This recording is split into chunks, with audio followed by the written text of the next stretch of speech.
السلام علیکم ورحمۃ اللہ وبرکاتہ۔ میں نونو پٹھان ایک بار پھر سے آپ سب کا استقبال کرتا ہوں، خیر مقدم کرتا ہوں ہمارے یوٹیوب چینل اور فیس بک پیج پر کہ آپ سب لوگ اپنا قیمتی وقت لے کر ہماری ویڈیو دیکھ رہے ہیں، اور انشاءاللہ جیسے کہ آپ سب جانتے ہیں کہ ہم سوال جواب کرتے ہیں، تو انشاءاللہ آج بھی کچھ سوال ہیں جو کہ ہم مفتی صاحب سے معلومات کریں گے۔ کچھ لوگوں کے مسئلے ہیں کچھ سوال ہیں جو لوگوں نے کمنٹ کرے تھے، کچھ پرسنلی لوگ پوچھتے ہیں، تو وہ ہم نوٹ کر لیتے ہیں۔ انشاءاللہ آپ لوگ بھی ہمیں کر سکتے ہیں، اگلی ویڈیو میں اس سوالوں کے جواب رکھیں گے۔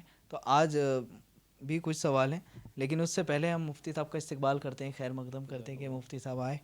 مفتی صاحب آج بھی کچھ سوال ہیں، جس میں پہلا سوال یہ ہے، نماز میں دل نہیں لگتا، الٹے سیدھے خیالات آتے ہیں، تو کیا نماز ہو جائے گی؟ بسم اللہ الرحمن الرحیم۔ نماز میں خیالات کا آنا، الٹے سیدھے خیالات کا آنا اور نماز میں دل نہ لگنا، انسان اللہ رب العالمین کے سامنے کھڑا ہے اور اللہ تبارک و تعالیٰ کی عظمت کا اعتراف کرے دل میں کہ میں اللہ تبارک و تعالیٰ کے سامنے کھڑا ہوں، نماز پڑھ رہا ہوں۔ جب اللہ تبارک و تعالیٰ کی عظمت اس کے دلوں میں ہوگی، جس قدر زیادہ ہوگی، تو اس کی نماز میں خشوع اتنا ہی پیدا ہو۔ انسان کم سے کم یہ سوچے کہ میں اللہ تعالیٰ کو دیکھ رہا ہوں، یہ میں نہ دیکھ رہا ہوں تو اللہ مجھے ضرور دیکھ رہا ہے، یہ ہیبت ہونی چاہیے۔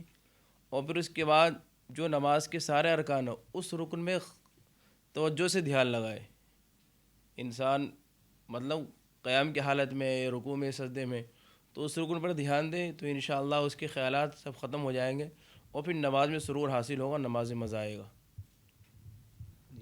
اور اس سے دوسری بات، سوال یہ بھی تھا کہ اس میں نماز ہوگی، تو اس سے الٹے سیدھے خیالات آنے سے نماز میں خرابی نہیں آئے گی، نماز ہو جائے گی۔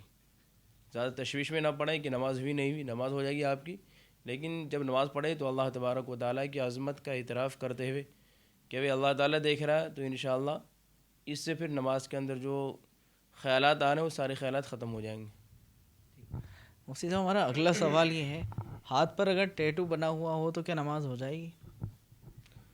دیکھیے، اگر ہاتھ پر ٹیٹو بنا ہوا ہو اور تو نماز ہوگی یا نہیں ہوگی، اس سلسلے میں اگر مان لیا اگر ٹیٹو آپ کا ایسا ہے کہ جس سے اگر آپ اس کو چھڑا سکتے ہیں، ہٹانا ختم کرنا اس کا آسان ہو تو ہٹوا لیں، لیکن اگر کھالوں کے اندر ٹیٹو بنا ہو جس سے دقت دشوار ہو تو مجبوری ہے، مجبوری کے درجے میں کوئی بات نہیں، نماز ہو جائے گی۔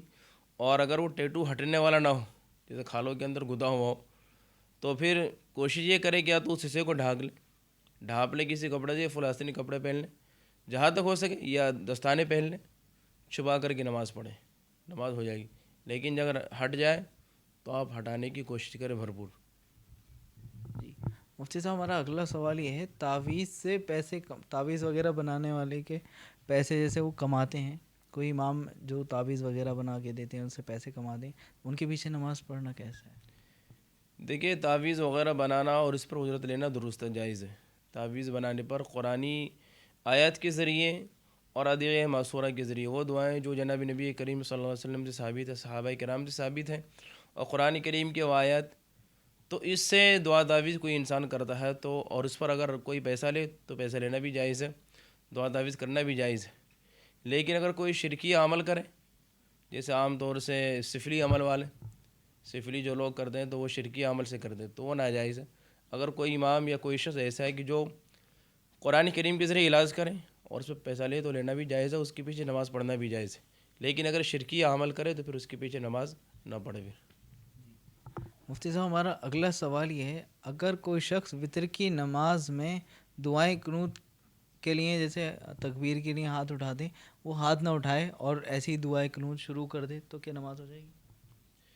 دیکھیے، وطر کی نماز میں تیسری رکعت میں دعائے قنوت کا مسئلہ، دعائے قنوت پڑھنے سے پہلے تکبیر کے لیے ہاتھ اٹھاتے ہیں، تو یہ تکبیر کے لیے ہاتھ اٹھانا، قنوت کی تکبیر جسے کہتے ہیں، یہ سنت واجب نہیں ہے۔ اور اگر کوئی انسان بے دھیانی میں چھوڑ دے، بھول جائے، تو اس کی نماز ہو جائے گی، سنت ہے، سنت کی چھوڑنے پر کوئی سجدہ سہو کی ضرورت بھی نہیں ہے، نماز ہو جائے گی۔ لیکن البتہ یہ ہے کہ سنت کے خلاف عمل ہے، انسان کوشش کرے بھرپور کہ ہر عمل نماز میں اس کے سنت کے مطابق ہی ہو، سنت سے ہٹ کے کوئی عمل نہ ہو، باقی نماز ہو جائے گی، نماز میں کوئی خرابی نہیں آئے گی۔ جی مفتی صاحب ہمارا اگلا سوال یہ ہے، زمین خریدی بیچنے کے لیے تو کیا اس پر زکوٰۃ ہوگی؟ ہاں، آج کل بڑا اس کا بھی دور چل رہا ہے، بہت سارے لوگ جو ہے زمین خریدتے ہیں اور انہیں پتہ بھی نہیں ہوتا، بہت مطلب کسی نے زمین خرید دی کہ ریٹ اچھے ہو جائیں گے تو میں اسے بیچ دوں گا، ایک انسان کا کاروبار ہو، وہ لوگ انہیں پتہ ہے سب کچھ، لیکن بہت سے لوگ خرید لیتے ہیں کہ چلو 2-4 سال 5 سال بعد اس کے جب ریٹ اچھے ہوں گے تو بیچ دوں گا. تو اگر خریدنے والے کی خریدتے وقت نیت یہ تھی کہ میں اسے بیچ دوں گا، بیچنے کی نیت سے خریدتا ہے تو اس زمین پر زکوٰۃ واجب ہے. لیکن اگر کسی نے بیچنے کی نیت سے نہیں خریدی، ایسے ہی کہ ایسی نیت سے کہ وہ اس زمین میں رہوں گا، میں مکان بناؤں گا، جیسا ہمارے یہاں دیکھ لیے بہت سے لوگ تاج پور میں زمین خرید رہے ہیں، تو اگر یہ نیت ہے کہ وہاں رہنے کے لیے 2 سال 4 سال 5 سال بعد رہنے کی نیت سے اگر زمین خریدی کسی انسان نے تو اس پر زکوٰۃ نہیں ہے. لیکن بیچنے کی نیت سے خریدتا ہے تو اس پر زکوٰۃ ہے، اور سال گزرنے پر اس کی زکوٰۃ نکالنی ضروری ہے. مفتی صاحب ہمارا اگلا سوال یہ ہے، تجارتی پلاٹ پر زکوٰۃ میں کس وقت کی قیمت ہوگی؟ یعنی کہ اگر کوئی شخص سوال کا مطلب یہ ہے کہ اگر کوئی شخص پلاٹ خرید رہا ہے، ابھی اس نے مان لیجیے 2 لاکھ کا خریدا اور اگلے سال وہ 5 لاکھ کا ہو گیا، تو زکوٰۃ 2 لاکھ کی دیں گے یا 5 لاکھ پر دیں گے؟ ہاں، یہ سوال بھی اسی سے متعلق ہے. کسی شخص نے زمین خریدی بیچنے کی نیت سے، رہنے کی نیت سے نہیں. یہی اس سے اسی کا دوسرا سمجھ لیجیے، دوسرا جز مان لیجیے. یہ پچھلا سوال تھا. اگر کسی شخص نے بیچنے کی نیت سے زمین خریدی تو اب اس کی زکوٰۃ کا مسئلہ کہ زکوٰۃ کب دے. زکوٰۃ تو اس پر ہی، لیکن اس پر جب زکوٰۃ نکالیں گے، زکوٰۃ ادا کریں گے اس زمین کی، اس پلاٹ کی، تو اس دور میں جیسے آج کی تاریخ، ہم نے آج سے 5 سال پہلے زمین لی، 5 سال پہلے آپ بقول آپ کے 2 لاکھ کی زمین لی، آج اس کی قیمت 5 لاکھ روپے ہے. تو قیمت جو زکوٰۃ نکالیں گے آج کے اعتبار سے، آج کی قیمت کے اعتبار سے، یہ نہیں کہ 5 سال. بہت سارے لوگ ابھی ہمارے ساتھ بھی ایک صاحب مجھ سے پوچھ رہے تھے کہ زمین لی تھی پہلے مطلب کوڑی کے بھاؤ میں، اور آج اس پہ بے شمار قیمت ہے، لاکھوں کروڑوں میں. تو لوگ گھبراتے کہ بھائی اتنی موٹی زکوٰۃ بھی نکالنی پڑے گی. بھائی زکوٰۃ نکالنی پڑے گی بات سے، لیکن اللہ نے آپ کو دلوائی بھی تو زمین، آپ نے کوڑی کے بھاؤ میں لی اور آج جو اس کی قیمت کروڑوں روپے ہو گئی. تو حکم تو شریعت کا حکم یہی ہے. اب اس وقت آپ سوچیں گے کہ بھائی جو ہم نے خریدی تو اس کے اعتبار سے زکوٰۃ نکالیں، تو یہ عمل ناجائز ہے. بیچنے کے اعتبار سے جس ریٹ میں آج بیچیں گے، جو آج کی قیمت ہے، اسی قیمت کے اعتبار سے اس زمین پر زکوٰۃ نکلے گی. مفتی صاحب ہمارا اگلا سوال یہ ہے، جس کی رکعت نکل گئی ہو اور امام صاحب پر سجدہ سہو واجب ہو تو کیا وہ سلام پھیرے گا امام صاحب کے ساتھ یا نہیں؟ دیکھیے، جس شخص کی رکعت نکل گئی ہو اسے مسبوق کہتے ہیں. شریعت کی اصطلاح میں، فقہ کی اصطلاح میں مسبوق، جس کی رکعت نکل گئی ہو، چاہے 1 رکعت نکلی 2 رکعت نکلی. اب مسبوق کا حکم یہ ہے کہ اگر کسی مسبوق امام صاحب کے ساتھ تھا جس کی رکعت نکل گئی ہو، امام صاحب سے نماز میں کوئی غلطی ہوئی، امام صاحب سجدہ سہو کریں گے، تو حکم یہ ہے کہ پہلے سلام پھیرے ایک طرف. اب جب امام صاحب اگر سلام پھیرے تو جس کی رکعت نکل گئی مسبوق، وہ سلام نہ پھیرے. جو امام صاحب کے ساتھ شروع سے ہی شریک ہیں، پہلی رکعت سے شریک ہے، وہ تو سلام پھیر کر کے سجدہ سہو کریں گے. لیکن جس کی رکعت نکل گئی وہ سلام نہ پھیرے، بغیر سلام پھیرے سجدہ سہو کرے. امام صاحب سلام پھیرے تو وہ انسان بیٹھا رہے، جب سجدے میں جائے ان کے ساتھ سجدے میں جائے، اس سے پہلے سلام نہ پھیرے. جی مفتی صاحب ہمارا اگلا سوال یہ ہے، راستے میں جنازے کو دیکھ کر کھڑا ہونا چاہیے؟ دیکھیے، راستے میں جنازے کو دیکھ کر کھڑا ہونے کے بارے میں ہمارے ذہن و دماغ میں یہی ہے، لوگ کھڑے ہو جاتے ہیں.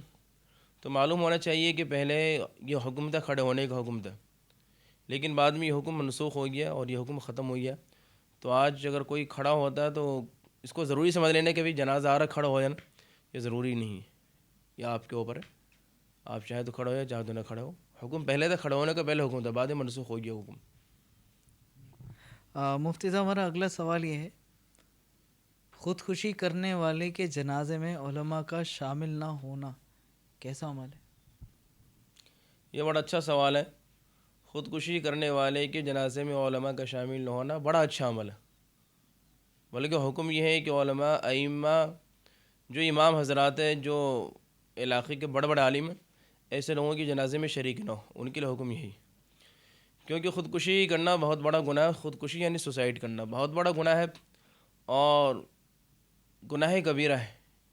اللہ کے رسول صلی اللہ علیہ وسلم کی حدیث ہے کہ جس شخص نے خودکشی کی، قیامت تک اس کے ساتھ وہی معاملہ ہوتا رہے گا. جو انسان جس طرح خودکشی کرے، کہ انسان زہر کھا کے خودکشی کر لے، پھندے پہ لٹک جائے، یا کوئی انسان کود جائے، تو قیامت تک اس کے ساتھ یہی سلسلہ چلتا رہے گا مرنے کے بعد، کہ اس کی روح لوٹ کے آئے گی، اس جان میں جان آئے گی، اور انسان زندہ ہوگا، اور پھر قیامت تک یہ سلسلہ چلتا رہے گا. اس قدر سخت وعید ہے، شدید وعید. لوگ گھبرا جاتے ہیں. ایک پیغام بھی دینا چاہتا ہوں ان لوگوں کو جو لوگ خودکشی کرتے ہیں، زندگی یہی نہیں ہے. آپ کو کہیں کامیابی ملی کہیں نہ ملی، کامیابی ملی تو اچھی بات ہو، کہیں ناکامی ملی تو آپ اس کو ناکامی کو یہ سمجھنے کہ اب زندگی میری ختم ہو گئی، یہ سراسر بیوقوفی والی بات ہے۔ اگر آپ کو کسی کام میں یا کسی مقصد میں کسی مشن میں کامیابی نہیں ملی تو آپ یہ نہیں سمجھیں کہ میری زندگی ختم ہو گئی۔ زندگی آپ کی باقی ہے، جب آپ کی موت آئے گی قدرتی موت، وہ اس موت کا انتظار کریں، نہ کہ آپ اپنے ہاتھوں سے اپنی زندگی کو ختم کر لینا۔ اسی بنا پر یہ اللہ کا عذاب ہے ایسے شخص کے لیے کہ قیامت تک یہ سلسلہ چلتا رہے گا۔ لوگوں کو پتہ ہے کہ اس پر عمل پر گناہ بھی ہے، لیکن کہتے چلو ہم وہاں برداشت کر لیں گے۔ دنیا کی تکلیف انسان برداشت نہیں کر رہا، جبھی تو انسان خودکشی کر رہا ہے۔ اگر دنیا کی تکلیف برداشت کر لے تو خودکشی کیوں کرے گا، سوسائڈ کیوں کرے گا؟ دنیا کی تکلیف، دنیا میں راحت کے لیے، دنیا کی پریشانی سے گھبرا کر کے، دنیا کے جھمیلوں سے الجھنوں سے گھبرا کر کے، یا گھریلو ٹینشن، گھریلو الجھنوں سے، میاں بیوی کا آپس کی لڑائیاں ہوتی ہیں، اختلافات ہوتے ہیں، اور کوئی ایک فریق چاہے شوہر یا بیوی ہو خودکشی کر لیتے، یہ نہیں سوچتے خودکشی کرنے سے کتنا نقصان ہے۔ اخروی اعتبار سے انسان ہمیشہ عذاب کے اندر مبتلا ہے، اور سب سے بڑی اس کے لیے نحوست کی بات یہ ہے کہ اس کے جنازے میں کوئی شریک نہیں، اس کے نہ محلے کے امام، نہ شہر کے امام، نہ بڑے بڑے علماء۔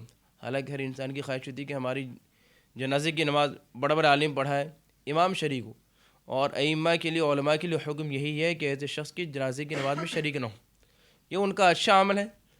اب ایک سوال ہوتا ہے کہ جب وہ جنازے میں وہ شریک نہ ہوں گے امام صاحب، تو بھی نماز کون پڑھائے گا؟ تو نماز عام آدمی پڑھا دے، کوئی بھی پڑھا دے نماز، ہر آدمی نماز، جنازے کی نماز میں کیا ہے؟